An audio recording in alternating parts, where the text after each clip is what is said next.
No problem. Let me go ahead and switch over to the slides.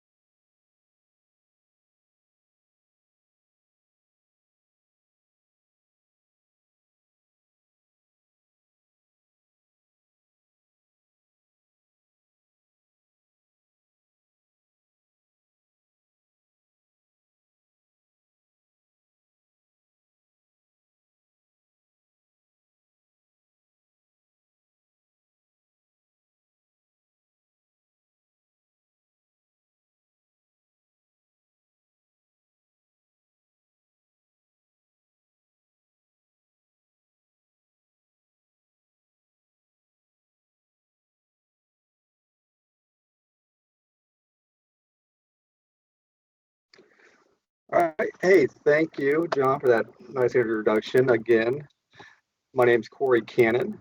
A little over 20 years in the Department of Defense between the United States Marine Corps, U.S. Army, just retired out of the Army in 2019, and been a DA civilian off and on for about 9 years now.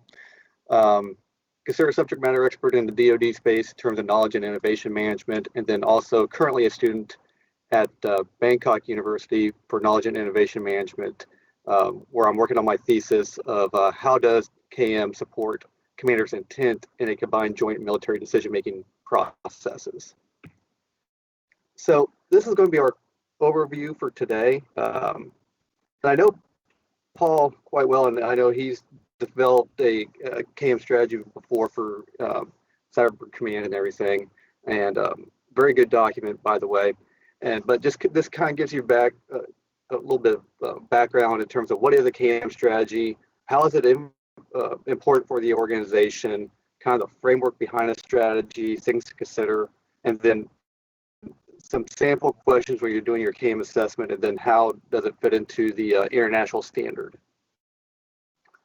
So what is a knowledge management strategy? So as you can see on the screen, a KM strategy is a document to provide from where the organization is now in terms of their knowledge management capabilities, and aligning that with their organization's mission and vision. This document also sets a clear milestones and end states for a desired outcome. So as you can see from the graphic below, so you're going from a current state, hit your midpoints, and hit your desired state. One of the things with a knowledge management strategy you need to keep in mind, though, is that it's all about the tools that you use. It's about the people, the processes that are happening within the organization, the organizational culture, and then, a suggested tool or suite of tools to utilize to help you get to your desired state of going from a reactionary organization to more of a learning organization. So the KM strategy kind of goes through a step-by-step in terms of to help the organization achieve a knowledge management vision. With that, it kind of lays out the groundwork of, this is where we're at currently. We have this suite of tools. This is some of the processes that we have. This is kind of the organizational climate that we reside in, and then kind of set some goals for the organization in terms of, hey, we want to be at this type of capacity or this type of maturity level within the next 2 years, 3 years, 5 years. And a combination between your KM strategy and the ISO will kind of help merge those two documents together to what the organization can be in the future. So this also helps close knowledge gaps within the organization. So in the past, the whole knowledge is power bit, that's not quite so much the case anymore. It's shared knowledge is knowledge squared. So if you could share your knowledge more openly, more freely, that's where the goodness of your knowledge kind of stands out. So have utilized this from APQC on their side in terms of their knowledge management framework. So you can see here on underneath the second horizontal there is develop a KM strategy, and kind of gives you the results of 1-2. So one of the things that needs to happen is doing a KM assessment, which will help determine the current state of the organization. And from there, you can create your governance framework, design phase implementation plans, have your scope and prioritization of those opportunities, and create business cases and budgets for each of those things that you want to attack for your organization. So as a result of that, you'll get mainly 2 documents, a KM strategy and a KM roadmap. I argue you possibly could get a 3rd document out of it, which is your knowledge management standard operating procedures, especially if you already have the strategy set forth, and you can put in your KM SOP as well in terms of mirroring or actually complementing what is going on within the organization and how you're going to get there through SOPs. This is all a continuous cycle of improvement within the organization. So again, like I stated earlier, your KM strategy should look out between 3 to 5 years, but it needs to be reviewed annually to ensure that 1, you're hitting your milestones, and 2, if things need to be adjusted, that's the perfect time to go through as, hey, we're not quite hitting the mark on this. We should be, let's go ahead and shift this out 6 more months due to mission creep, or hey, we're getting there a little bit quicker. We need to look at, trying to hit this milestone a little bit more. Let's shift it to the left. So it should be a document that is always being reviewed and updated.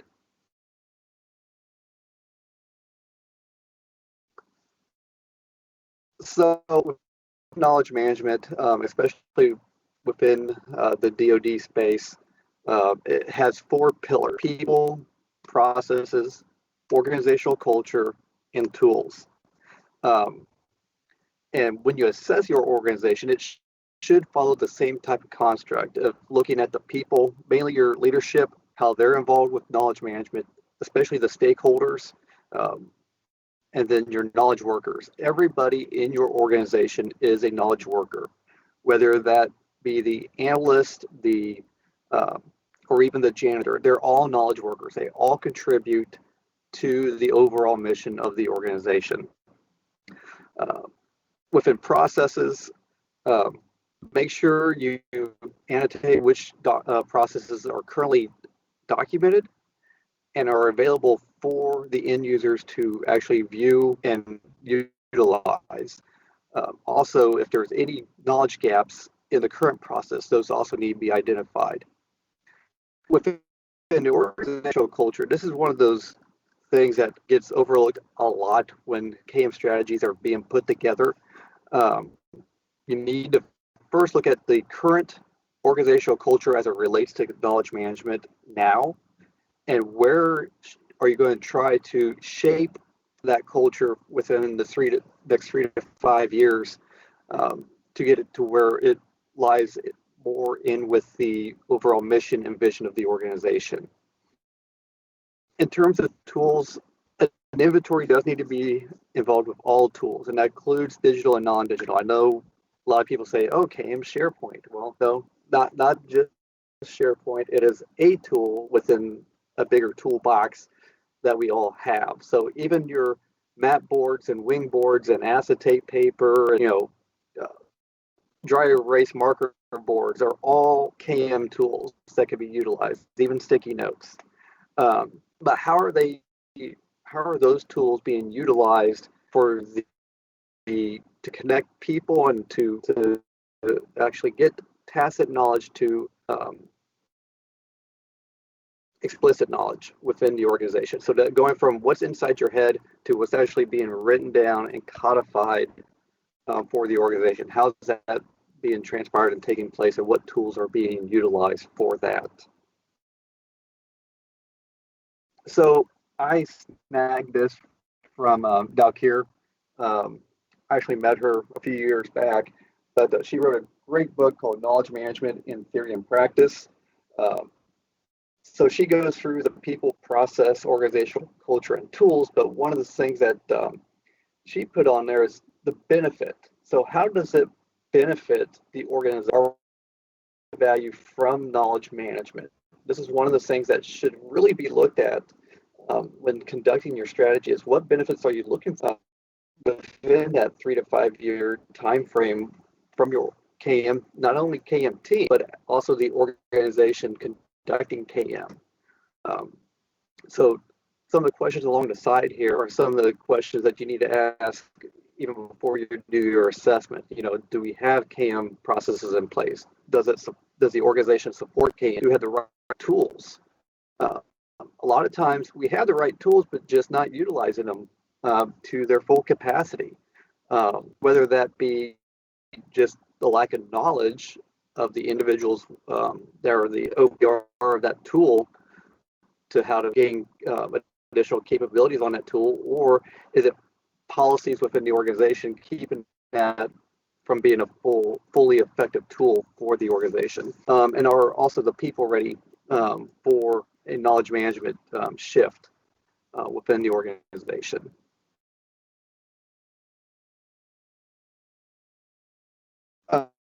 So going again, some examples of this. So when you're looking at people, you're looking at personal motivation. Is there a recognition program? I know there's several other combatant commands that actually recognize their employees and their soldiers if they do certain things within the KM space. There were some that if they posted so many postings on MillSuite and got so much feedback, they were actually being recognized for sharing their knowledge across the DoD, or hey, they're uploading lessons learned into GILIS, or they're sharing their knowledge some way, shape, or form. So some recognition of that from the organization is always helpful, beneficial, not only for the individual sharing that information or that or not, but also for the organization as a whole to get in that mindset and that culture of sharing knowledge. Some of the process on the process side, so being able to identify, validate, and then retire best practices, because you got to look at things through a life cycle, an information life cycle, or a knowledge life cycle. And like the Intel community, there is a certain life expectancy of information that and whether that is relevant or not to your organization at that period of time. So sometimes you want to archive that information because you might need that information later when you're doing stats analysis and trends. But some things you just need to retire and have it go ahead and hit that digital dumpster, so to speak.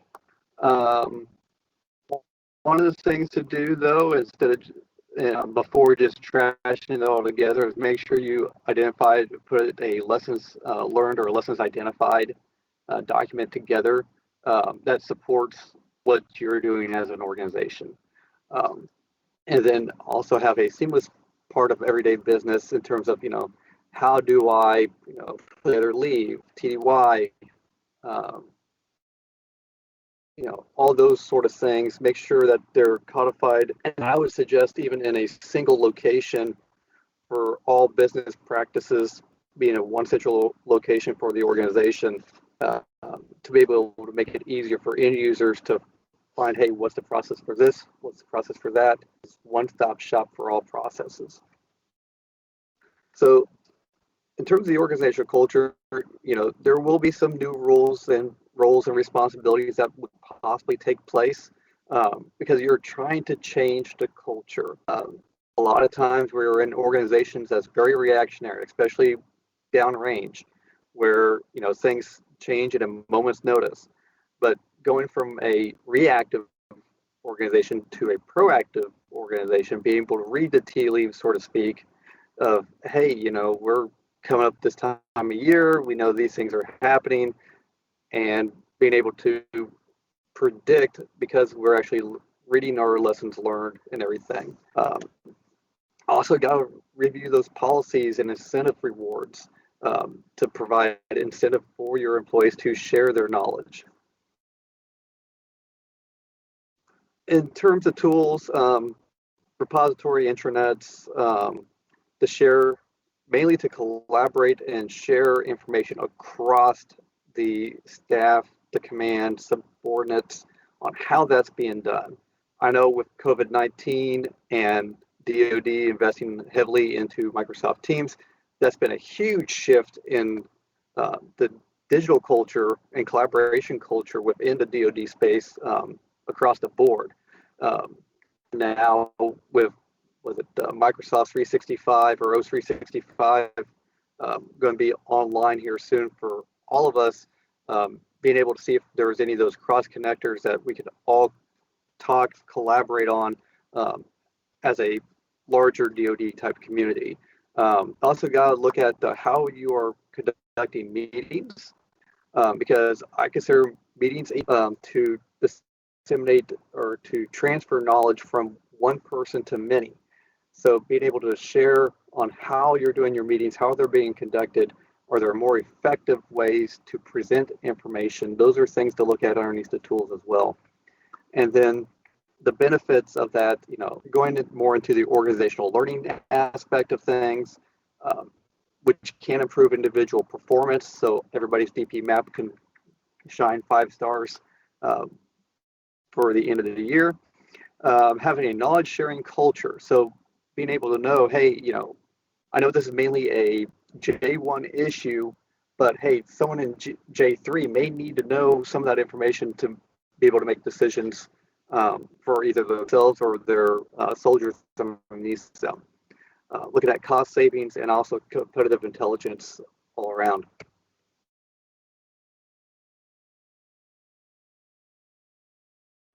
So some sample KM assessment questions. So when you go out, and these can be done either in a survey format or just walking down the hall and with the little Rocketbook notepad or whatever to just kind of get a sense of the organization of what's actually going on. So some of the things that Jay Leibowitz suggests is that what's the average age of your employees, because this does matter.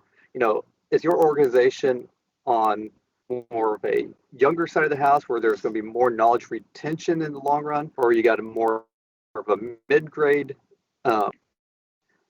bubble there to where they're going to be around but maybe not in the next 10 to 15 years, or is your organization more senior where you're going to have a knowledge deficit within the next 3 to 5 years? Now, have you done a good job of documenting processes and capturing knowledge? So that even goes down to the knowledge worker level of, how are you documenting processes that you're doing on a day-to-day basis? Where are they captured? Do you have a OneNote that you're doing this on? Is this done on a wiki? Is this still in a binder that you keep at your desk side, keeping logs that way? How is this being done? Do you have a mentoring program in place to transfer and share knowledge between experts and newcomers to the organization? NASA has one of the best programs out there for this.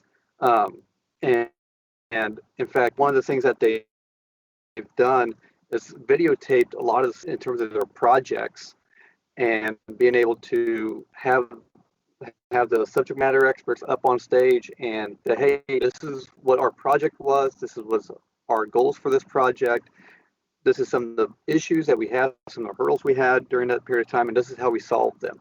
And they were getting questions and answers from the audience, and this was all being recorded and placed on an internal video platform for NASA to be able to go through and review some of these things for later on. In fact, if someone else was starting up a similar project, they would sit down and look through not only the video, but there are also transcripts of that video, and also a lot of that work was readily available for that new project to be able to share. Even with the mentoring program, when a newcomer comes into the organization, having someone assigned to kind of that stage on a stage type mentality of, hey, this person's been here a while, kind of give you the lay of the land of where the organization is now, and where things need to be shaped in the future. Another question that I like, do you spend a good part of the day looking for valuable content that's been misplaced. So on average, in the workplace in industry today, an average person spends between 20 to 30% of their time just searching for information. So search is a big thing that can help out within any organization. And a lot of that has to do with policies, how search is set up within your intranet, and how are you accessing outside information as well. Is it Google? Is it Google Scholar? Is it EBSCO? Or how are you getting the outside information that you need to make informed decisions? And also the whole tacit conversations with your colleagues in an informal way. So, do we still do the whole chatting around the water cooler bit? I know with COVID-19, the water cooler is kind of a misnomer right now, but are you having side chat conversations with people within the organization or even between them? Organizations in an informal way to, hey, this is kind of the way we do things here. What are you guys doing over there type of deal? So just some sample questions. I have plenty more of these if you guys need some. So now we're going to the elements of the KM strategy itself. So some of those elements for a solid KM strategy is the vision, the scope, the organizational drivers, value proposition, the critical knowledge areas, change and stakeholder management, and pilots, innovations, and testing. So what do I mean by that? So the vision of the KM strategy should mirror the vision and mission of the organization itself, because you can't have KM doing one thing and the organization do another. It needs to be in line, in sync with one another. So how does KM support the overall mission for the organization? The scope. So the scope for your KM strategy should be within the scope of US Cyber Command. KM performs XYZ types of functions, and that would be your scope. So what is driving the organization towards a KM strategy? Are you going from a reactionary to more of a learning organization? Are you going from a reactionary to a better understanding of what the operational environment is for your combatant command? Those sort of things are kind of the organizational drivers. Value proposition. So how is this KM strategy going to help out the organization in the long run? What's going to be the bang for the buck or the return on investment? So one of the things when I was at the CJTF OIR there in Kuwait, when we're there and I was the chief knowledge manager there, one of the things I stated was, give me the paper and toner budget. Let's go ahead and go completely digital within the command. Just give me the paper and toner budget. I can have this place turned around in no time at all. Of course, the G1 and the G3 were like, no, we need to print everything out. But that's besides the point. But kind of give you the value of your KM program on that. So critical knowledge areas. So these are the top, and I would say top 3 to 5 things of within Cyber Command that are your key critical knowledge areas. So these are the things that if inflicted harm upon would bring detriment to that command. So what knowledge do you guys have that would put it into that critical area? And those need to be identified in your KM strategy. So change management and stakeholder management.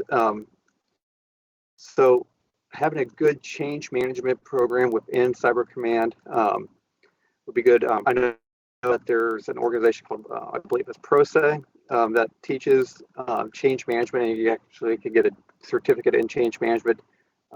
Medical Command over the past couple of years has gone with the ProSe route of teaching change management down there in San Antonio. And then pilots, innovation, and testing. So how is US Cyber Command going to be conducting pilots, innovation, change, and testing within the organization? That needs to be kind of spelled out within that document itself.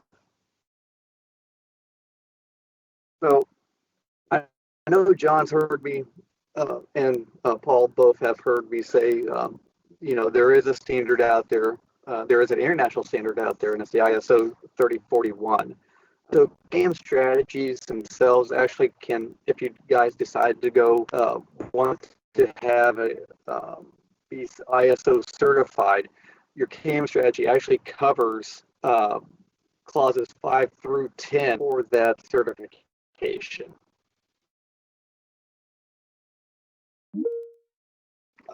Uh, and then what does success look like? So, so with a knowledge management strategy, you need to identify knowledge gap, identify current processes, and also what process gaps exist. Other gaps that need to be identified within the CAM strategy, organizational culture, tools, sharing, training gaps within the command. Um, but you also need to have those milestones in place to say, hey, we want to get to a 50% solution in terms of our process gaps within the next 6 months, year from the signing of this document. And I would actually suggest that your knowledge management strategy be kept on either like a OneNote or a wiki.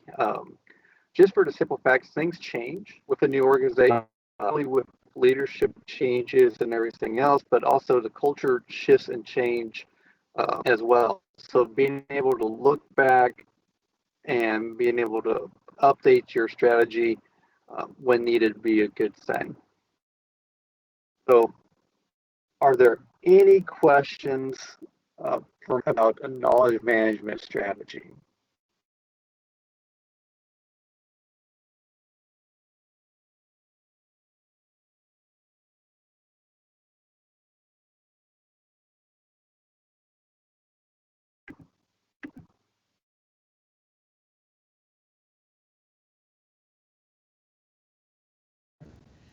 Stand by, Court. We have a few questions. Okay.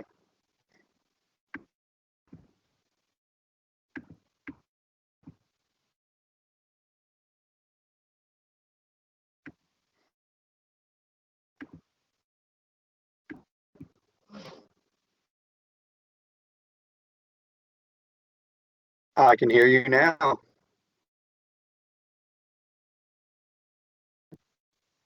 Yes.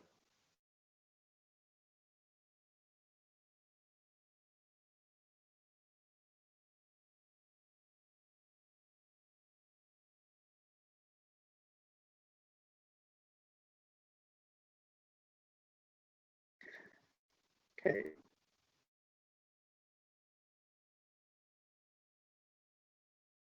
Okay. The process drives the tool that you utilize.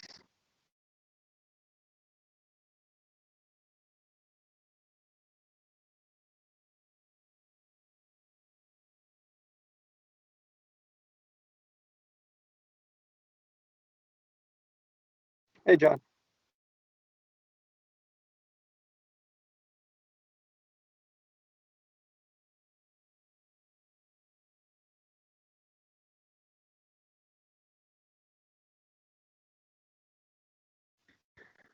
So one of the things that has happened in the past when developing strategies has been finding the right questions to ask during the KM assessment piece of it. One of the things I have done to help out with that has been doing a little research from Dalkier, from Nick Bilton and Stephanie Barnes, and reading some of the other knowledge management strategy books that are out there to help give me a better foundation in terms of how those questions need to be asked within the organization.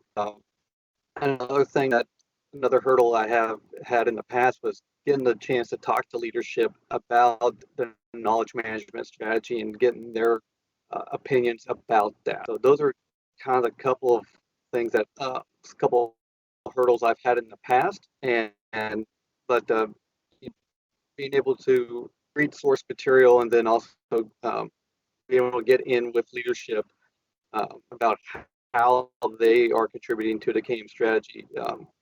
Some of that's a little politicking in terms of how to get in there and everything, but overall, those were the couple of hurdles I had.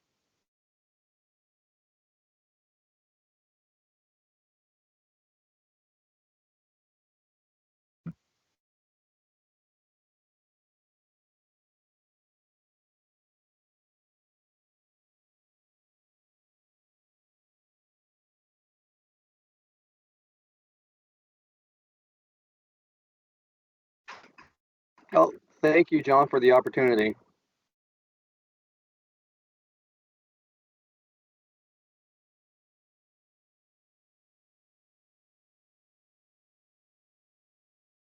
All right, thank you. Uh,